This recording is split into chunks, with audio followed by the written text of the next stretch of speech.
Praise the Lord. இன்றைய பலப்படுத்தும் வார்த்தை யாத்திராகமம் 34வது அதிகாரம் 6வது வசனம்.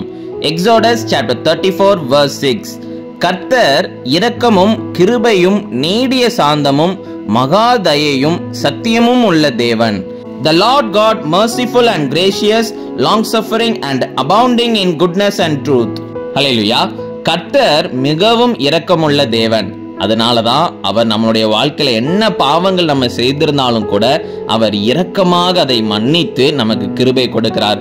அவர் நமக்காக பொறுமையோடு காத்திருக்கிறார். நம்ம மனம் திரும்புவோம் சொல்லி அவர் பொறுமையோடு காத்திருக்கிறார். அவருடைய பிரசன்னத்துக்கு வருவோம் என்று அவர் காத்திருக்கிறார். அவர் பொறுமையாக இருக்கிறார். நம்ம செய்கிற பாவத்தின் நிமித்தம் நம்மளை அழித்து விடாதபடி என்னுடைய பிள்ளைங்க மறுபடியும் மனம் திரும்பி அவங்க என்னிடத்துல வருவாங்கன்னு சொல்லி அவர் பொறுமையோட காத்திருக்கிறார்.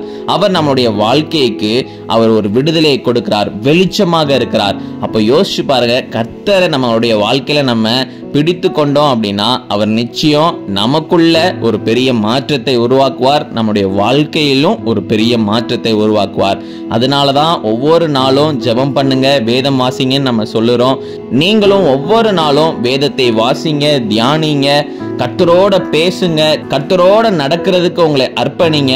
நிச்சயம் கர்த்தர் உங்களுடைய வாழ்க்கையில பெரிய மாற்றத்தை கொண்டு வருவார். நம்ம எல்லாரும் கண்களை மூடி நம்ம ஜெபிக்கலாம். எங்களை நேசிக்கிற நல்ல தகப்பனே, கர்த்தாவே, பிள்ளைங்களுடைய வாழ்க்கையில ஒரு மாற்றத்தை எதிர்பார்க்கிறாங்க.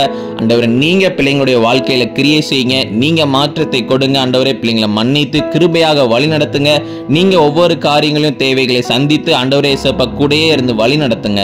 இயேசுவின் மூலம் ஜெபிக்கிறோம் எங்கள் ஜீவனுள்ள நல்ல பிதாவே. ஆமேன், ஆமேன், ஆமேன். கர்த்தர் நமக்காக எல்லா காரியங்களையும் செய்து தருவார். அவர் வல்லமை உள்ள தேவனாக இருக்கிறார். அதனால அவர் உங்களுடைய வாழ்க்கையை நிச்சயமாக மாற்றுவார். விசுவாசத்தோட இருங்க, நிச்சயம் மாற்றத்தை பார்ப்பீங்க. God bless you. Have a joyful day.